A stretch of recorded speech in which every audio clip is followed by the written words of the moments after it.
So very good morning, good afternoon, everybody. In Norway, it's 2 o'clock now, and in South Asia, particularly Nepal, 5:45. We are beginning our seminar organized by Climate Change and Agriculture Development Cluster, CCAD, at the Department of International Environment and Development Studies, Norwegian University of Life Science in Norway.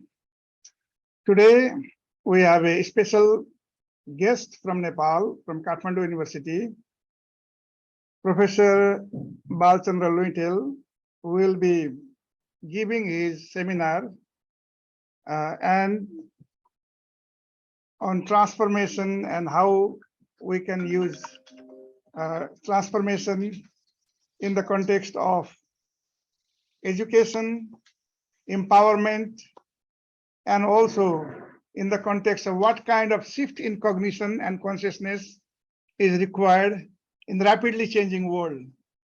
And in that context also, in traditionally, the Western kind of learning, Western way of knowing the thing, cognizing the thing has been very much popularized. But now there is also non-Western way of knowing, using something, the effective part of ourselves, also convictional way of knowing, somatic way of knowing. There are very many different ways of knowing. And before I give now floor to Professor Bal Chandra Luitel, I will just briefly read his CV. Professor Bal Chandra Luitel is professor at Kathmandu University, Nepal. He was educated in Nepal, Australia.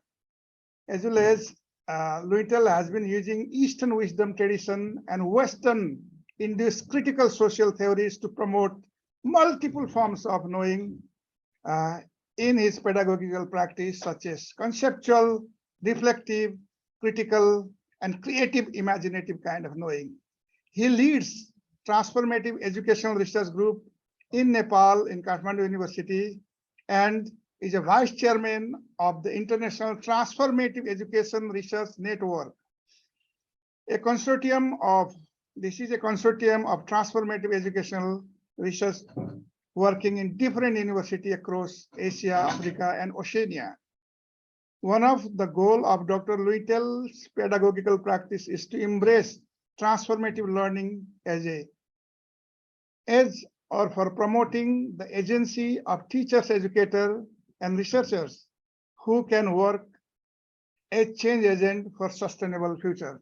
So with this note, I would like to invite Professor Luitel for giving his 45-minute presentation. And after that, if there are any questions, you can raise that one. So please, welcome.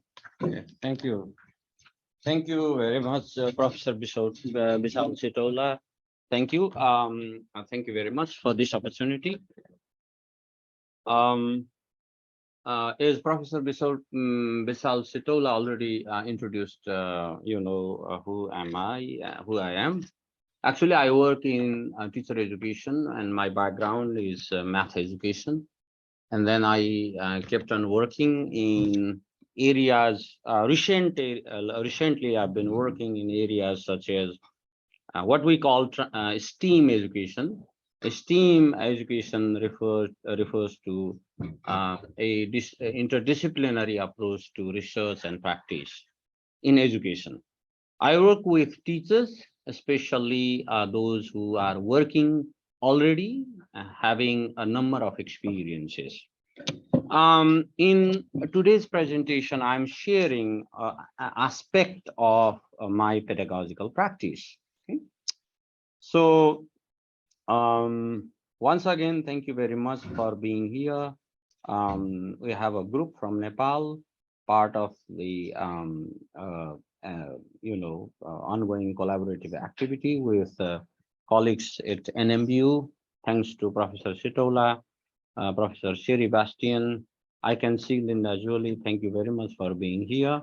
And also Professor Sigrid, and also Erling Krog, and many other colleagues who have been helping us in developing different competencies in the last 7-8 years.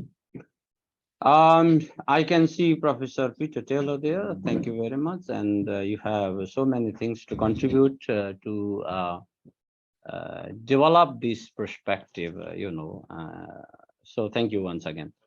My colleagues are here from Nepal, and I can see very many friends from Nepal and elsewhere. Thank you. My title today is Transformative Learning as in for Sustainable Futures. And actually, I'm trying to connect the missing links. In this presentation, I have 4 parts. The first part, I talk about the conventional, the historical contradictions, thanks to the Greek philosopher who actually brought these contradictions. Not just Greek philosophers, but these contradictions are present in other traditions, such as in Hindu and Buddhist traditions as well. Whether we conceive certain things internally or there are things outside. This is historical, difficulties or historical dilemma. If you see in the East, West, North, and South. In the second part, and I try to see this is not the problem. This is actually, we can transcend that through the help of dialectical thinking, ever present in Eastern and Western traditions. In the second part, I also discuss the different learning orientations from cognitive and beyond, and how we can integrate them so that we can promote learning of multiple of dimensions. And also in the third part, I would like to share the limitation of critical social theory, which I call half a story.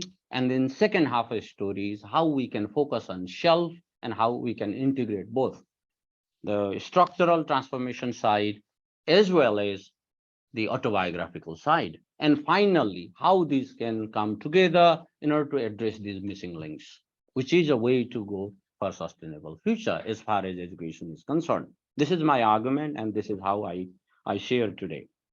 Thank you. Once again, let me begin the first part. Since the time of Plato and Aristotle, this debacle ever exists. And sometimes we address, sometimes we tend to think that this debacle ever exists. That is exogenic, that is the reality is external, learning is demonstrated externally, and in terms of learning theory, this exogenic worldview is presented in the form of behaviorism, okay, in the form of behavioristic learning theory. And that flows and that gives rise to the view that learning is demonstrable. All the time, learning is demonstrable, and learning is outward activity. The other is the endogenic view of reality. That is, reality is conceived in the mind, and mind is assumed to be part of the body. And that in learning theory, that is pretty much represented by cognitive learning theories. Okay, cognitive and beyond, I would say. But this is not so clear-cut in terms of cognitive and beyond. But this is a simplistic classification of the philosophy, of the ontologies of learning. And this can also be, we can also figuratively represent this. These two worlds are bifurcated in terms of thinking, in terms of categories, in terms of representing what counts learning. And this internal versus external can also be seen this way. What is learning? Learning, how learning happens in terms of, I'm not just talking about what is learning, now how learning happens. Learning happens internally, one view. The other view is that learning happens externally, peripherally, so that we can measure, we can test. This is one view. The other view is no. The big chunk of learning takes place internally because our mind, and the mind is there are so many subtle systems which I don't want to invest much time, but we know that there is as Professor Sitaula already you were mentioning about neurophysiology, neurobiology, neurological systems, and which are very much, there are so many subtle dimensions.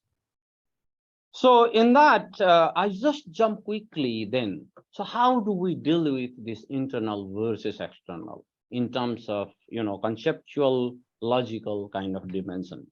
I brought here four orientations for dialectical orientation, the first of which is Hegelian orientation. Second is by Theodore Adorno. Both are the Western orientation of dialectical thinking. And in the East, we have mentioned Vedanta and Madhyamika. Vedanta comes from Hindu tradition, and Madhyamika comes from Buddhist tradition, and the final one is integral. This is also pretty much Eastern, or now it has been global, integral, thanks to Ken Wilber. So here the theme is that learning is both ways. Okay? So in that, if we talk about Hegelian, it's very basic that if we say it is external, there is contradiction because something happens internally. And if we say solely internal and something happens external, because we speak at least, we show something, we show movement. Even if we show movement, something happens internally because we have internal system. We have 12 systems, we have nervous systems, and it is distributed, the nerves are distributed throughout the body, even if we don't see the mind. Okay, so then, of course, this internal, external, there is contradiction. If we say internally, exclusively internally, there is contradiction. If we say exclusively externally, then it is also contradiction. So what is the safe side? The safe side is that it is the interplay of both. Okay, learning happens in both ways. The first. Second, Theodore Adorno introduced the negative dialectic, that is non-identification. Hegelian uses the identification approach, whereas Theodore Adorno introduced the concept of non-identification. For example, I might say I'm let's say I have certain attribute and I claim to be certain kind of person. Theodore Adorno actually critiqued Marxism and enriched Marxism in its core. So he actually critiqued the attribute of Marxist practices, and that was through non-identification. You say this, but you are behaving that way. So that's how negative dialectic came to be. So if we say again the same, negation is the basis for formation. Let's say we say external, then does this mean that there is no internal? But if you negate it, then you find learning is still happening there. The process goes, inner way. And some aspects of are not internal development or internal process. And some aspects of are not, again, external development. And we can ask this question, what is not or what is going on here? Meaning that it is happening both ways. Okay. So the third, let me go into, I've talked about both Eastern way and Western way. So in the Eastern, one of the approaches are negative Eastern takes this logic that both ways are limited. Okay. So in this rhetorical tradition, there is a Sanskrit word, Sanskrit dictum called neti neti, meaning that neither this nor that, not this, not that, or neither this nor that. Okay, so meaning that one category is not is limited to represent the entirety of the phenomenon. So this is the very basic logic. This is applied in the context of representing any phenomena. Okay, any phenomenon. So neither learning happens internally and nor it happens externally. So these two categories do not represent. This is the rhetoric that is being used. Thus, both internal and external. You might argue here, this neti neti or not this, not that, might be referring something else beyond these two. It can be. I'm using the rhetoric at least to show that this internal versus external is not the right thing. Likewise, if we look at the Buddhist way, then the Buddhist way is something like, even if we say internal, the very basis of conceptualization of the category internal is external, because one gives rise to the other, because there is boundary, and then we say, okay, this part is internal and that part is external.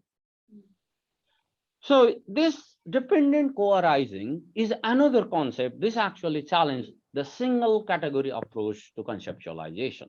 Okay. So not external, not internal, so it can be both. Let me come to the integral space. This is dynamic synthesis of inner and outer.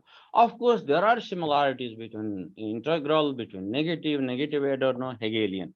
But I'm just trying to make some kind of distinctions, if there are any, selective distinctions, it is called in philosophical studies. Then there is internal, there is external, but the large part is unknowable from integral theory perspective, or the large part is the synergy of both, maybe beyond these two. So then in plus out, or internal plus external can be both, and the synergy of both. So this is, these two, negative Eastern and integral, are the product of the thinking philosophical traditions in the Eastern wisdom tradition. So from these, now let me, so this is the kind of debacle that we can resolve, okay? Because in any system, these categories are limited. There are opposites. There are the categories which cannot be represented by either of them. And in any way, none of these represent the entirety of the system. So is the case of learning. Let me talk about these different learning perspectives. Figuratively, the first one, stimulus response, you can see there.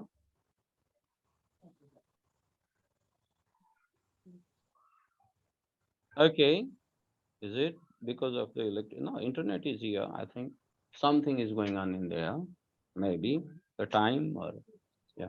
Okay, thank you. In this one, you can. You can read, this is okay. Okay, that's They okay. are listening as Okay.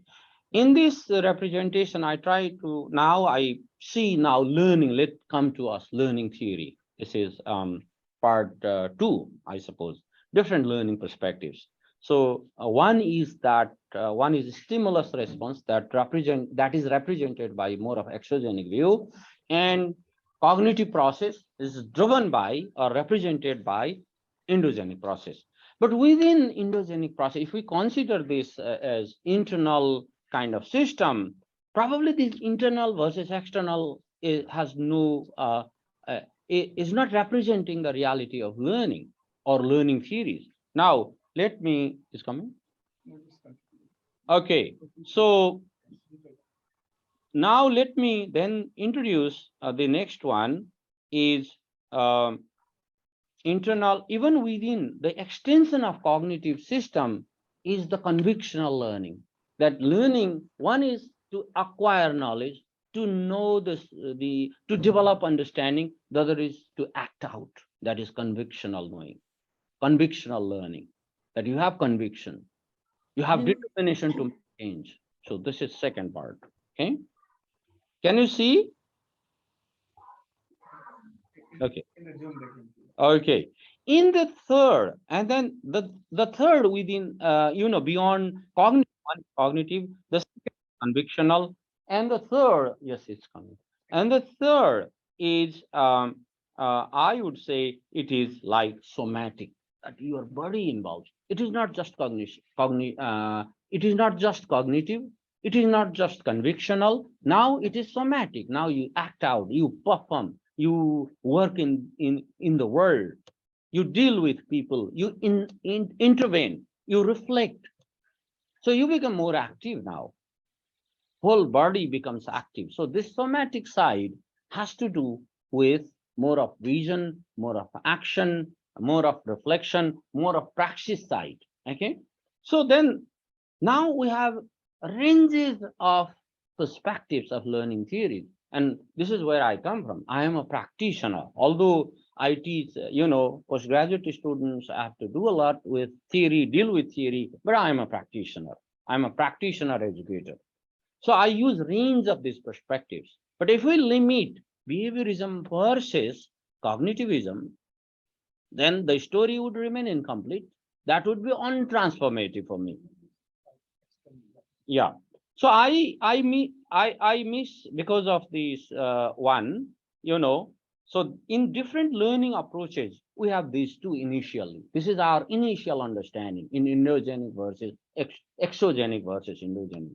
The first one is about behavioristic knowing or behavioristic learning, stimulus versus response. It is pretty much driven by outward focus. But when we shift to cognitivism, then all such possibilities are open. So cognitivism is about conceptual knowing, conceptual learning, and which is necessary but insufficient. So what we need then? Then we have concepts, so what? So we need to change the world. So changing world requires conviction. So this is different version, different approaches to learning. Of course, there is cognitivism, but it is beyond cognitivism. This is convictional learning. And still we might bifurcate. The bifurcation becomes little, hazy now, because when we talk about conviction, then some aspects of behaviorism come into play. When we go to somatic version next, that is to do with body, engaging with the body, acting out and reflecting and questioning, challenging, then in that context, probably part of the behavioristic learning come into somatic learning as well. Okay, it is both external and internal. So in that particular context, we can integrate these two in this way. Okay, so we have this external kind of system or behavioristic learning perspective, which focus more on outward side. It would be, you see the whole paradigm of education, whole paradigm of teaching is driven by behaviorism. That is the sad part of the story. That's how transformative learning is difficult to conceive in academia, because many of us think that in education that learning objectives should be measurable, should be testable, should be, accountable. And this is one side of the story, half a story of educational paradigm, pedagogical paradigm. There are lots of other possibilities. For example, cognitive, even within cognitive, there are several cognitive learning theories. And beyond cognitive, of course, there is convictional, driven by more critical social perspective, and somatic, probably it's more integral kind of learning perspective. So in this line, we have just bifurcated, and I want to share today that this bifurcation is untransformative. So we need to integrate. So how do I take these perspectives in my pedagogical practice? That's what I want to share next. Okay? In part one, I shared what is wrong with the conceptualization of our ontologies in general and ontologies of learning in particular, by means of exogenic versus endogenic. At least in teacher education paradigm, this bifurcation is not helpful. And of course, there are many learning theories that try to address and how transformative learning can address this bifurcation. Second, even within this bifurcation, we can still expand both ways, in a continuum of various perspectives and theories. And that's what I try to see the connection. So in that, we need a critical focus. Of course, convictional is driven by critical social theory, and in order to help learner to become, to put them in transformative zone, then we need a critical focus, okay, among others. That's what I would like to say. Then how do we conceive learning in the context of the discourse of sustainability? This is a question, and you might be thinking because you work in those areas, okay, environment, agriculture, so on and so forth. For us, for me, and for us, learning for sustainability can be, now broadly speaking, of course, I am not just making the story very simple. There are so many intervening variables, so many modifying variables, but you can see these two ways. One is, are we talking about the system? If you are to talk about sustainability, because we need to transform, we need to fix the system.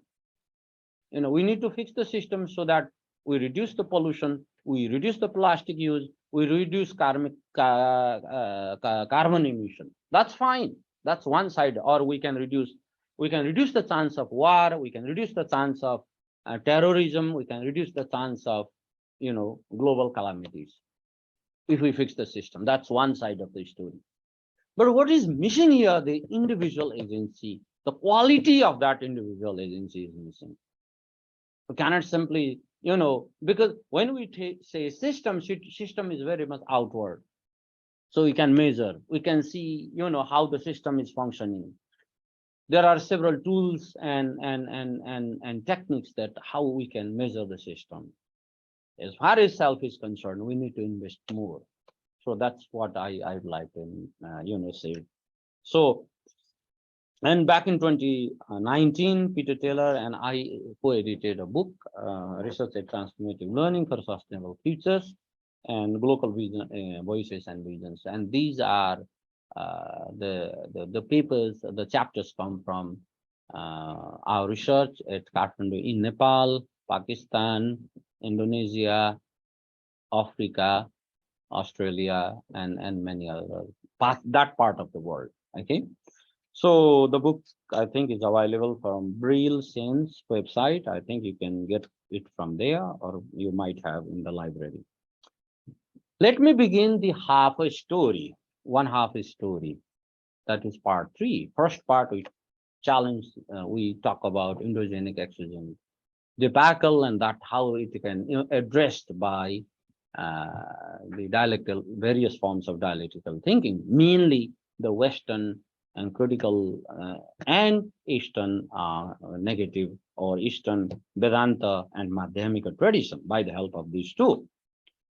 Second part, I talk about learning theory. Now I'm coming into a kind of pedagogical model and pedagogical process that we use, I use in my practice together with my colleagues who are here as well. Some of them are here.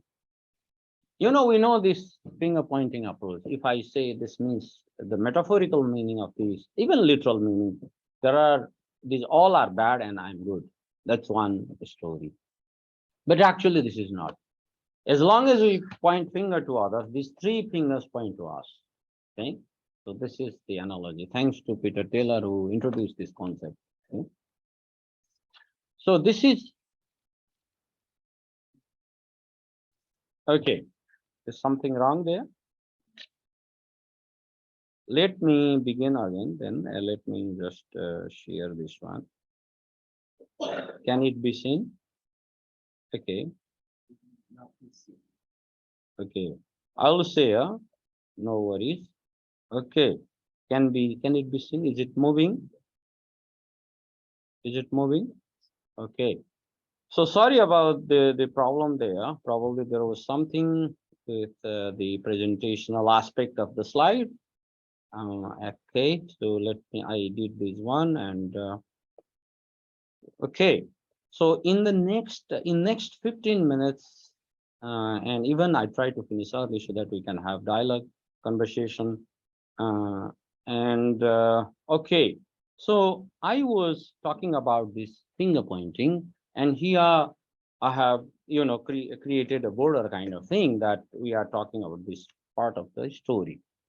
Okay, so this one half a story is something like this. Okay, that let me introduce Jürgen Habermasian interest. Habermas introduced this cognitive interest. So if we link cognition with interest, then we open the ideological debate of what counts as learning, what counts as curricula, what counts as pedagogy. That has propensity to transformation. So according to Habermas, technical is pretty much driven by mechanical reproducibility. It has to do with the rationality driven by technique, driven by what Greek called techne, driven Techne, techne. That's the Greek word for technical rationality. Okay, we need techniques, but that becomes the source of rationality, which is problematic for Habermas, and it is less transformative because it is imposed, and it is because it is largely the scientific discourse that has a minimum chance of critical debate and critical questioning. Second, practical. This is better because we communicate with people about science. We communicate about agriculture. We communicate about pesticide. It is better. Okay. The third, the question then first is what is in the world? What is the world? Or what is in the world? Second, how are worlds? The third, why are worlds? Meaning that now we engage in the critical dimension of our learning, being, and valuing. Meaning that we ask whether this learning promotes social justice, empowerment, inclusivity, and authenticity. There are lots of, a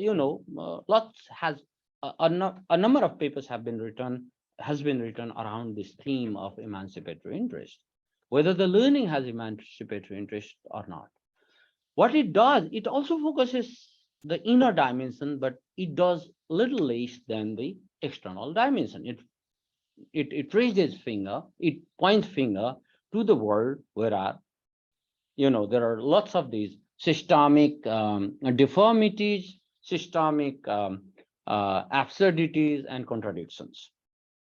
So this is the book that I've been using. And actually Habermas focuses on system change, because this is the precondition for a better world, for a justifiable world, for the world that promote equity, that promote social justice. So system change is very important. In that, we need to work on structural transformation, and that is possible through ideal speech situation, that there is no constraints, and we can speak, we can argue, we can take responsibility of our speech, and that is where ideal speech and humans become change agent. What kind of change agent? Unconstrained change agent. They are called autonomous change agent, and it is different from libertinist approach.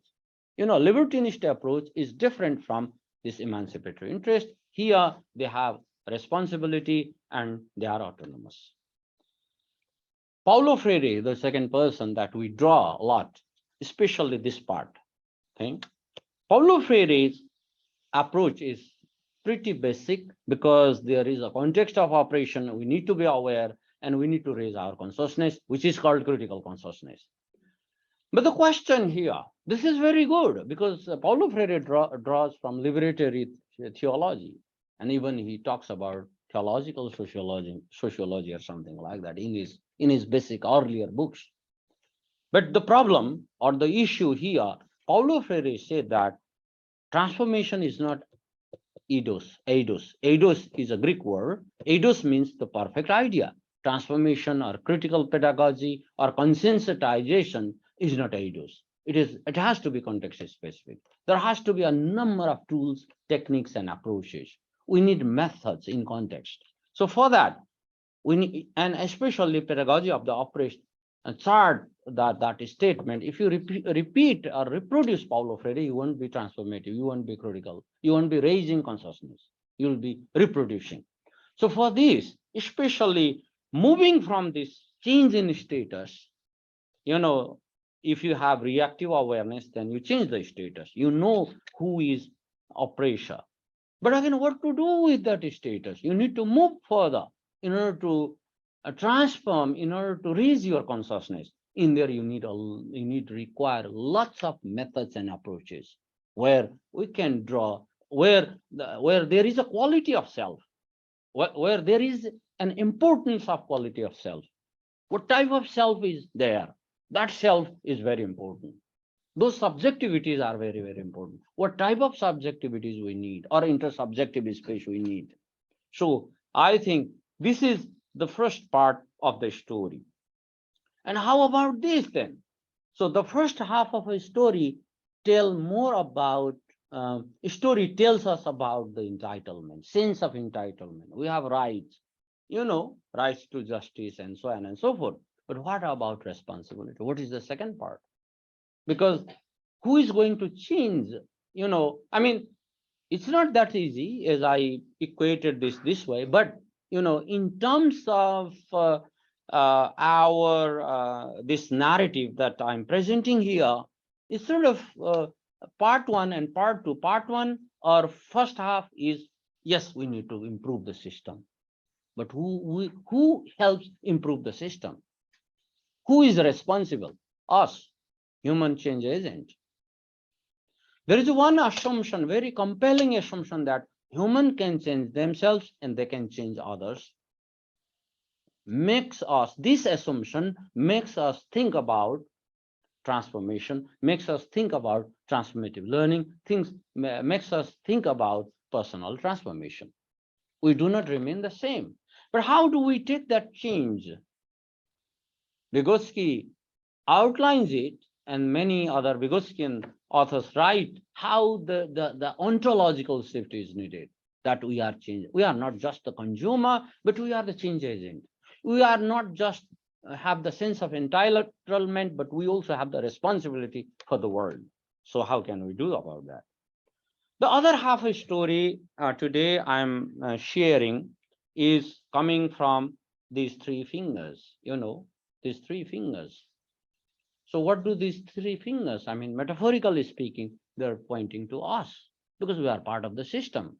In self-cultural dialectics, self cannot be separate from the culture, but self can facilitate, self can question, self can act out in order to make that culture more transformative or more justice oriented. Here I take the help of Buddhism, although scholars in Buddhism may disagree that this is not the entirety of non-self in Buddhism. What Buddhism says that this not because of the over-reliance on self, the positive identity of self, it might give rise to ego. So there is a possibility that we might be egoist, we might take charge of everything at your hand, which is not expected in Buddhism as well. So they begin to question the very existence of self, thanks to the philosophy of emptiness, thanks to the idea of emptiness. So the first is removing ego, questioning ourselves, becoming self-critical in the Western-induced theory. But this is more important. The importance in Buddhism and also in Hinduism is given to the examination of self, examination of our own activity. So that's why I said this is another half a story. These three fingers. So decentering self. Self is not centered. Self has many melodies, many components that might project our non-true being. So self-other. So, and again, as I said, Madhyamika, one of the philosophies, one of the orientation of Madhyamika is dependent co-arising. Any constructs, any categories, until and unless there is its opposite, there is also, non-categories of this, then there is the possibility that they are understood one on the basis of the other. For example, self is understood on the basis of no self, the other, or something else. For example, day is conceived on the basis of night. That's the argument. That's why we need to understand the relational kind of dimensions between self and non-self. So that's what the argument. So how I have used in my practice is that we request, or I do myself as well, the critical reflective dimension of my limitations. Okay, rather than just focusing on strengths, I focus on my limitations. There are a number of reflective journals that my students write about their limitations, and this is the philosophical background of that one. And this basic book on central philosophy of Buddhism expounds this. The second part is the quality of self, and this is Vedanta. Thanks to Vedanta focuses more on self, the positive identity of self. So self is understood in terms of its strength and propensity to expand, propensity to become big, to become kind, to become compassionate. That also comes in Buddhism as well, because Buddhism, that practice is, maybe there are similarities, but especially in Hinduism, that you see self as big, as gigantic, as inclusive as possible. So here, I'm part of the cosmic system, the first dictum in Sanskrit. And second, you are also that. That is, in Sanskrit, this is called Tattvam Asi. And third is Saha. Saha means community, like Ubuntu. You are, I am because of you. So these three sort of orientations are present. If I are to connect with the Western-induced theories, then I'm part of the cosmic system. I am. This is pretty much connected with radical constructivism. And Tattvam Asi is, I mean, I would say there is parallelism between radical constructivism and Aham Brahmasmi, or I'm part of the cosmic system, or I am cosmic system, because radical constructivism puts a lot emphasis on self. And second, you are that. This is pretty much relational, more social constructivism side. So I-thou relationship. This is also pretty much popular in the Christian theology as well. Theologian put lot emphasis on I-thou relation, how I-thou relation creates the sins of being divine. The third, the community, that is pretty much driven by the constructionist relational ontology. So that can be connected with the more communitarian perspective of being. So self has these three dimensions according to Hinduism. There might be many, but if we categorize, then we can come up these three. So I use them as pedagogical tool. How do they work in the group? How do they reflect as a group? How do they reflect in peer work? How do they use second person pedagogy? Even I use this for first person, second person, and also third person pedagogy. So that first person, how do they feel? How do they reflect? I'm part of the system, and you are that second person. How do you think about it? They discuss with friends. And community, how our community of practice. For example, if I teach, science educators, then science community of practice, they become in charge, they read the papers and reflect accordingly. So this I can be distributed, the self can be distributed in many possible ways. And thanks to Sthaneswar Timilsana, professor of San Diego University, talks about the possibility of self in this particular book, Consciousness in Indian Philosophy. Part 4, knowing differently. Now I come to, with these all debacle and kind of rapprochement of these different debacle in the East and the West. Now we use this. I have just 1 minute. I try to. So I can come up. I come up with these 4 sort of hierarchy. Thanks to Parker Palmer as well, who writes about teaching, learning, and telling truth. And teaching is an act of truth telling, and the community, educational community, is the community of truth seeking and truth telling. So and also I use Karen again, the educated mind. So there are different cognitive tools so that we know so many things differently. There is not just cognitive, there is not just concept. There are so many things that we can know. One is conceptual, definitely. There could be practical knowing, practical learning. There could be critical learning. There could be visionary learning. So these all range. There can be many. These are just 4 categories that I tend to think that I'm using, and some of my friends also using. So that can be, we can raise this question. What am I going to learn? How am I going to learn? Why am I going to learn? And who do I become after going or completing, sorry, there is a typo, completing this course or module?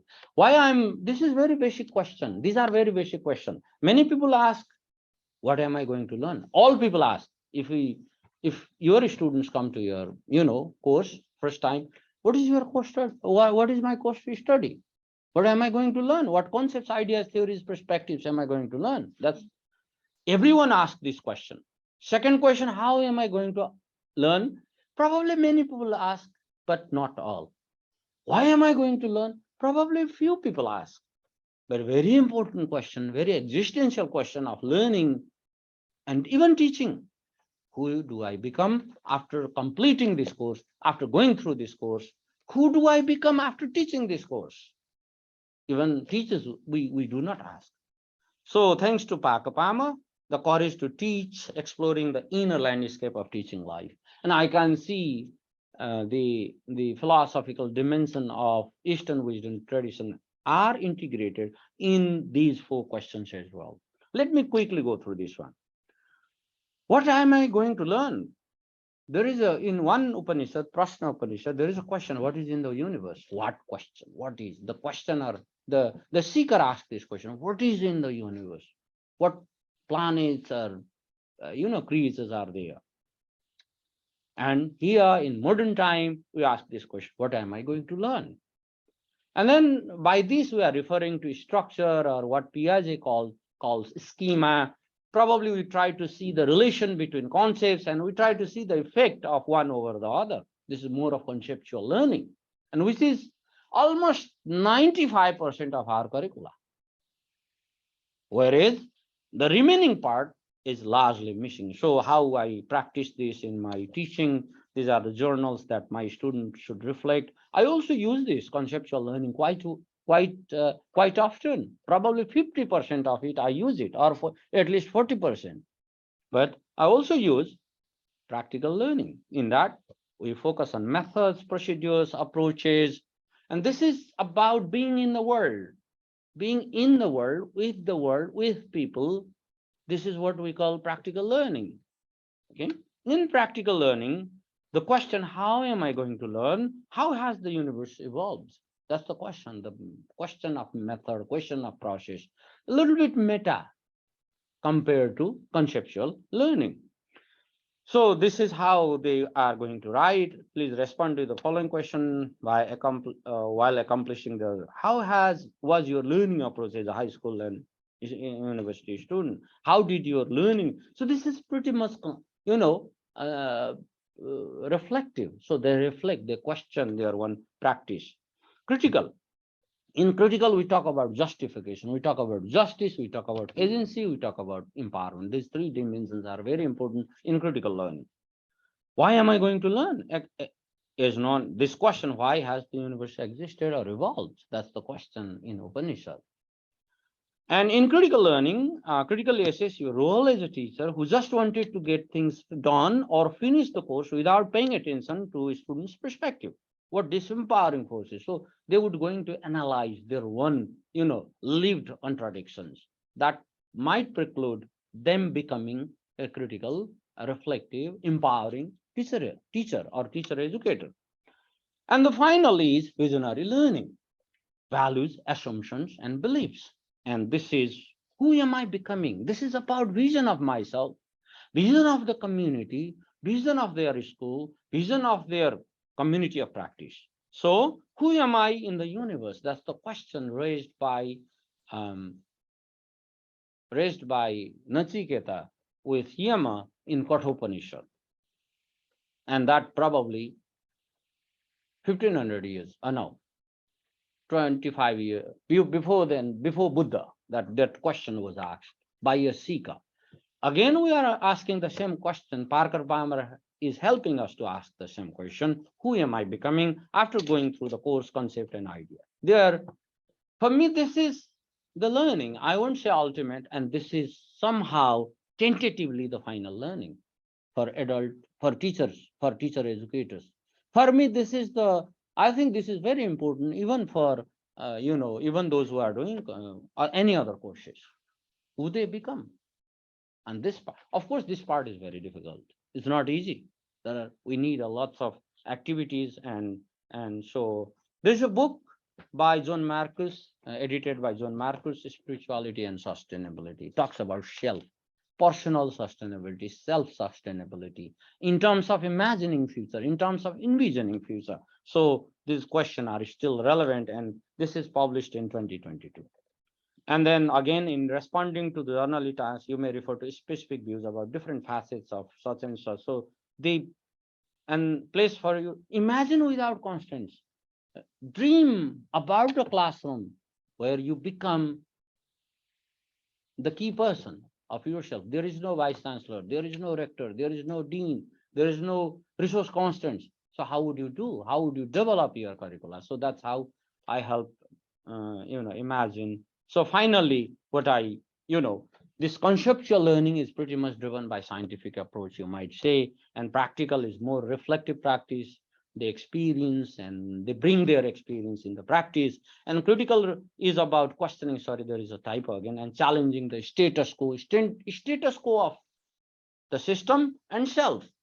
Because self can be a source of status quo. The biggest system is self for me, because that can facilitate and hinder the change among himself or herself and beyond himself or herself. And learning about future, visionary. And for us, because I come from this Vedanta and Buddhist tradition, in that the vision comes from self. So if we put how you see the self, if it is expanded self, inclusive self, then the imagination would be different. If it's restricted self, very much individual self, the vision would be different. So with this, I thank you for your attention. Thank you very much. Thank you. So, ladies and gentlemen, floor is open. I will allow who are in the Zoom to unmute themselves. They can unmute themselves now. But before I give to the floor, very highly respected professor that I have a high regard for, Professor Peter Taylor, would you like to give some of your take and your kind of creative remark on this presentation by your former student, Professor Bal Chandra Luitel, please? Oh, that's very kind of you. Thank you so much for that invitation. There is so much that can be said. Very briefly, I guess, we live in a complex world.